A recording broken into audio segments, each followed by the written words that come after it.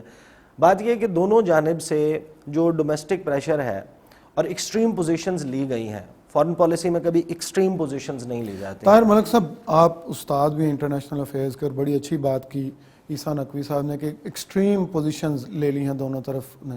اچھا، ایک اور جو مسئلہ ہے، ہم شاید ایک دوسرے کو ڈفرینٹ لینس سے دیکھتے ہیں. چائنا جب پاکستان کی پالیسی بنائے گا تو اس میں انڈیا جب بنائے گا تو وہ چائنا کے پرزم سے پاکستان کو دیکھے گا.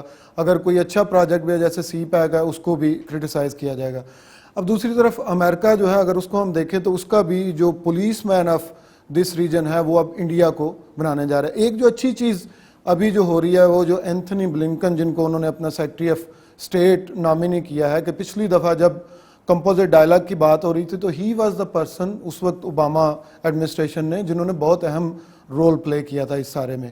تو یہ جو ساری چیزیں ہیں، انٹرنیشنل جو حالات ہیں، میں جو شروع میں میرا سوال تھا آپ سے، کیا یہ نہیں ہو سکتا کہ یہ دونوں ملک، جس طرح آپ نے کہا غربت ہے اور یہ سارا ہے، ان دونوں ایکسٹریم پوزیشن کو اپنے لوگوں کے حوالے سے دیکھ کے جو ہے وہ لیں اور دیکھیں؟ جس طرح آپ اس ریجن میں، دنیا میں سب سے کم ٹریڈ اس ریجن میں ہے، ٹوٹل ٹریڈ کا جو 3 to 5% جو ہے وہ ہم آپس میں کرتے ہیں، باقی ہم سارا باقی لوگوں کے ساتھ کرتے ہیں. تو یہ جو ایکسٹریم پوزیشن ہیں، یہ جو انٹرنیشنل حالات ہیں، کیا یہ دونوں طرف کی لیڈرشپ کو بالکل نظر نہیں آ رہا کہ ہمارا یہ جو ہے وہ سب سے اچھا آپشنز کون سے ہیں؟ بالکل، آپ کے سوال میں یہ ساری اس کی تشخیص بھی موجود ہے کہ دیکھیں، ٹریڈ سے، پبلک ڈپلومیسی سے اور انٹریکشن سے اور حکومتوں کی کنسٹرکٹیو انگیجمنٹ سے یہ فضا تبدیل ہو سکتی ہے. لیکن ابھی تک جو 70 سال میں آپ دیکھیں کہ جو صف بندی یہاں رہی ہے جو دوسری عالمی طاقتوں کی، انہوں نے بھی اس ریجن کو تقسیم کی ہے. یعنی کولڈ وار کو ہم ساؤتھ ایشیا سے باہر نہیں رکھ سکے، پھر اس کے مختلف فیزز آئے، پھر اس میں اور جو ہے ایکسٹرا ریجنل پاورز انوالو ہوتی رہیں. تو ایک تو یہ کہ اس میں ابھی تک ہم خطے کے لحاظ سے نہیں سوچ سکے. انڈیا بھی کو ریئلائز کرنا چاہیے کہ اگر وہ ریجنل پاور بننا چاہتا ہے تو جس طرح ایک گھر میں بڑے آفتاب بنتے ہیں جب آپ چھوٹوں کو ساتھ لے کے چلتے ہیں، تو انڈیا کا جو سائز ہے وہ ایک جیوگرافیکل ٹائر نہیں ہے. لیکن انڈیا کو ریئلائز کرنا چاہیے کہ وہ یک طرفہ طور پہ یہ ایمبیشن پورا نہیں کر سکتا اور تضادات دور کرنے پڑیں. میں یہ دیکھتا ہوں کہ اس وقت جو فیز ہے دنیا میں پاپولسٹ رجیمز کا ایک فیز ہے، اور جو اب فیڈ ہو رہا ہے، جس سے کہ عیسیٰ نے کہا کہ جی نیشنلزم تو انڈیا میں رہا ہے، وہ گاندھی اور نہرو کا بھی نیشنلزم تھا، پر یہ زینوفوبک نیشنلزم ہے جو پاپولزم سے کمبائن ہوا ہے، جس کے ساتھ مذہب پرستی کا ایک تڑکا لگایا گیا ہے. تو اس نے سوسائٹی کو مزید پولرائز کر دی. تو یہ فیز جو ہے اب انڈیا میں بھی آپ دیکھیں کہ اس وقت مائنورٹیز کے علاوہ ایک بہت بڑی تعداد ان غیر انتہا پسند ہندوؤں کی بھی ہے جو میڈیا پہ کربس پہ، سول سوسائٹی پہ پابندیوں پہ اور انڈیا کی جمہوریت کا کئی درجے تنزلی کے شکار ہونے پہ بڑا وہ پروٹیسٹ کر رہے ہیں، تنقید کا اظہار کر رہے ہیں. اچھا، بڑے سٹرانگ جو ہیں ورڈنگ تھے جو بائیڈن کی کمپین کے دوران، جب کشمیر کے حوالے سے اور مائنارٹیز کے حوالے سے انڈیا کے جو ہے وہ ٹریک ریکارڈ کی بات ہو رہی تھی. تو کیا اس کے آنے سے جو بائیڈن ایڈمنسٹریشن ہے، آپ کا خیال ہے کہ کچھ چیزیں بہتر ہوں گی، کچھ پاکستان اور انڈیا پہ پریشر بڑھے گا، یا پھر چائنا کے پرزم سے ان دونوں کو دیکھا جائے گا کہ ہمیں چائنا کے لیے انڈیا کی ضرورت ہے تو اس لیے بہت زیادہ پریشرائز کرنے کی ضرورت نہیں ہے، جہاں پہ پاکستان کا ہاتھ مروڑنا ہو انڈیا کے لیے وہاں پہ وہ ہاتھ کو جو ہے وہ ٹویسٹ کریں گے؟ ایک تو ریاست اور حکومت کی پالیسیاں جو ہیں بائی اینڈ لارج کسی گورنمنٹ کے تبدیل ہونے سے زیادہ تبدیل نہیں ہوتی، لیکن جو ڈیموکریٹس ہیں ان کا ایک ٹریک ریکارڈ ہے، اور جس طرح کی لیڈرشپ سابق امریکی، ابھی جو موجودہ امریکی صدر ہیں ٹرمپ، ان کی ایک جو ورلڈ ویو تھا وہ انڈیا کے ساتھ اور بہت سارے اور دنیا کے پاپولسٹ رجیمز کے ساتھ میچ ہو رہا تھا. ان کے نزدیک کسی بھی جرنلسٹ کا اغوا ہو جانا, ہیومن رائٹس کسی کمیونٹی کی وائلیٹ ہو جانا کوئی بڑا, اور یہ بیسیکلی ڈیموکریٹس اگینسٹ ڈیموکریسی ہے. تو اب یہ بڑا آنے سے پہلے کل پرسوں بھی ایک سٹیٹمنٹ تھی جو بائیڈن کے بھی, ان کی ووٹ ٹیکنگ نہیں ہوئی. تو اب وہ ہیومن رائٹ وائلیشنس کو خواہ وہ انڈیا میں ہوں پاکستان میں ہوں, اس کو امریکہ سیریس لے گا اور وہ ان نوٹس نہیں جائیں گے. ایک تو یہ چینج ہو, اور اس سے جس طرح بھی آپ نے دیکھا کہ جو فارمرز کا پروٹیسٹ ہو رہا ہے اس کے اندر جو Canadian prime minister Justin Trudeau کا آیا سٹیٹمنٹ, اس کو انڈیا نے بڑا کرٹیسائز کیا ہے کہ انٹرنل افیئر میں مداخلت ہے. تو جب ہم یہ دیکھیں گے کہ ووٹ ٹیکنگ ہو جائے گی جو بائیڈن کی, تو پھر یہ امریکہ اور انڈیا کی جو ماضی میں رہی ہے ایک ایکویشن وہ ضرور ڈسٹرب ہوگی. اور میں سمجھتا ہوں کہ یہ پازیٹیو سائن بھی ہے کہ دنیا میں جو جمہوریت اور انسانی حقوق کے اوپر کنسنسس ویک ہوا ہے اس سے کوئی زیادہ فائدہ نہیں ہوا. اگر اسٹیٹس اتنی سوورن ہو جائیں کہ وہ کسی کی بھی ہیومن رائٹس وائلیٹ کر لیں, وہ لوگوں کے ڈیموکریٹک رائٹس سسپینڈ کر دیں, وہ میڈیا کی فریڈم کو کرب کر دیں, تو اس کا نقصان ہوتا ہے. تو اس کے لیے یہ بڑا ضروری ہے کہ امریکہ جیسے ملک وہ اس کو پریشرائز کرے. ٹھیک ہے ان کے انٹرسٹ ہوں گے, لیکن انہوں نے اپنی ڈومیسٹک آئیڈیاز کو اور ورلڈ ویو کو بھی دیکھنا ہے انہوں. اچھا, اس میں بڑا جو ہے اہم پوائنٹ ہے کہ باقی دنیا کو انڈیا کو پریشرائز کرنا چاہیے, لیکن انڈیا کا ایک جو بڑا اسٹرانگ نیریٹو ہے, یا جو جب بھی بات چیت کی بات آتی ہے تو کہتے ہیں کہ تھرڈ پارٹی انوالو نہیں ہوگی, یہ ہمارے اپنے معاملات ہیں, ہم آپس میں کریں گے. ہمیشہ اوفا ڈکلریشن کی وہ اس کی طرف جاتے ہیں, یا وہ کہتے ہیں کہ کوئی اور ملک نہیں اس میں. تو یہ جو گیون سچویشن ہے, جس طرح کا انڈیا کا آپ کہہ رہے ہیں ایکسٹریم پوزیشن لی ہوئی ہے, اور کسی تیسرے ملک کو کہہ رہے ہیں کہ ہم مانیں گے بھی نہیں, تو پھر بات آگے کس طرح بڑھے گی؟ دیکھیں, یہ جو کمپوزٹ ڈائلاگ ہے, let's be very frank about it, یہ ڈیڈ ہے, یہ ختم ہو چکا ہے. یہ اب ایگزسٹ نہیں کرتا پاکستان اور انڈیا کے درمیان. اور اف ایٹ آل پاکستان اور انڈیا کے درمیان مذاکرات ہونے ہیں, کسی لیول کے اوپر ڈائلاگ ہونا ہے, ایک تو اس کا فریم ورک میرے حساب میں یہ نہیں ہوگا. دوسرا, اس کے لیے ایک ریجیم چینج کی, ایک ری سیٹ کی, ایک ری بوٹ کی ضرورت ہے پاکستان اور انڈیا کے درمیان ریلیشن شپ کو. جتنی ایکسٹریم ڈپلومیٹک پوزیشنز پاکستان اور انڈیا نے ان دو ریجیمز کے دوران, عمران خان کی حکومت اور نریندر مودی کی حکومت, انہوں نے جو ایکسٹریم پوزیشنز لی ہیں, وہاں سے بیک آف کرنے کا مطلب اس پارٹی کی پولیٹیکل ڈیتھ ہے اپنے ملک میں. 5 اگست کا اقدام اس وجہ سے بہت اہم ہے اور ڈائلاگ نہیں ہو سکتا اس کی موجودگی میں. کمپوزٹ ڈائلاگ کا ایک میجر پورشن جو پاکستان کے کنسرن کو ایڈریس کرتا ہے وہ کشمیر ہے. کشمیر کا سٹیٹس کو تبدیل ہو گیا 5 اگست کے بعد. یونیلیٹرلی انڈیا نے اس کے اوپر ایک ڈیسیجن لے لیا, تو اب وہ کمپوزٹ ڈائلاگ اس طریقے سے چل نہیں سکتا. اب جو ایکسٹریم پوزیشن جس طرح صرف انڈیا نے نہیں لی, پاکستان نے بھی لی. آپ نے اپنی ایئر سپیس بند کر دی کہ 5 اگست کے اقدامات جب تک واپس نہیں ہوتے آپ ایئر سپیس. اس کا مطلب یہ ہے کہ آج کے بعد کوئی بھی حکومت وہ ایئر سپیس انڈیا کے کسی جہاز کے لیے کھولتی ہے تو اس ملک اس حکومت کی حب الوطنی پر شک کیا جائے گا کہ اس نے کشمیر کاز کے ساتھ دھوکہ کیا ہے. وہی جو میں بات کر رہا تھا کہ آپ کے جو پولیٹیکل آپ نیریٹو بناتے ہیں وہ آپ کا لائبلٹی بن جاتی ہے. تو اس سے یہ کس طرح آپ چھٹکارا حاصل کریں؟ اور 2 ارب کے قریب لوگ ہیں, ان کی جو ہے وہ ویل بینگ کی بات میرے ذرا ڈیفرنٹ ویو ہے. میں یہ کہوں گا عیسیٰ صاحب سے, ہم خود بڑے ان کے تجزیے سے سیکھتے ہیں, لیکن یہ آرٹیفیشل سا ماحول لگتا ہے کہ اچانک ہم لڑنا بھی شروع کر دیتے ہیں, اور جب لڑتے ہیں تو ہم لڑائی والے تجزیہ کار انڈیا پاکستان اسکرین پہ بٹھا دیتے ہیں, اور جب امن کرنا ہو تو امن والے. تو یہ جس کیفیت کی طرف انہوں نے اشارہ کیا کہ اب یہ انتہاؤں میں چلے گئے, ان انتہاؤں کے درمیان میں آپ کو یاد کراتا چلوں کہ کرتارپور راہداری ہوئی, جس میں انڈیا کی گورنمنٹ نے بھی تعاون کیا, بنایا, اور یہاں سے بھی ہوا. تو جب یہ 5 اگست کے بعد ہوا, 370 کے بعد, آپ نے پورا وہاں ایک نیا ایک بارڈر میں سے ایک راہداری جو ہے کوریڈور کھول دی. تو تیسری چیز یہ ہے کہ بیہائنڈ دی سین ان کی بات ہو بھی رہی ہوتی ہے. جب یہاں انڈیا پاکستان سٹینڈ آف ہے تو میرے بھی علم میں ہے, تو صحافیوں کے بھی علم میں ہے کہ جو ٹریک ٹو ڈپلومیسی اور دنیا کے دوسرے ممالک وہ بھی انوالو تھے کہ اس کرائسس کو اور اس سٹینڈ آف کو کسی بڑے تنازع کی طرف جانے سے بچایا جائے. تو اچانک یہاں پرسرار چیزیں ہوتی ہیں. دوسرا ہم یہ دیکھتے ہیں کہ پاکستان کے اندر اینٹی انڈیا جو ہے وہ ووٹ، انڈیا کے ساتھ امن اگر آپ چاہتی ہے کوئی گورنمنٹ یا پولیٹیکل پارٹی، تو اس کی کوئی پولیٹیکل فال آؤٹ نہیں ہے. یہاں پہ ماضی پہ کمپین چلی مین سٹریم پولیٹیکل پارٹیز کے لیڈرز کے خلاف کہ وہ مودی کے یار ہیں اور ان کو انتخابات میں زیادہ ووٹ پڑے.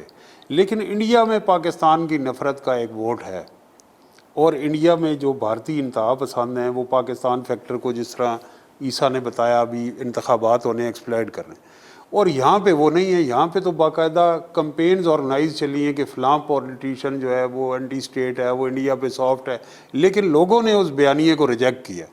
تو یہ فرق ہمیں دیکھنا. اور تیسرا یہ ہے کہ یہاں جب بین الاقوامی ادارے اور باہر کی قوتیں جب چاہتی ہیں امن کرانا چاہیں گی تو عمران خان کیا دوسرے کیا، آپ دیکھیں اسرائیل کو تسلیم کرنے والا بیانیہ دے، راتوں رات عرب دنیا میں آیا اور پاکستان میں سیریس اس پہ کانسنٹریشن شروع.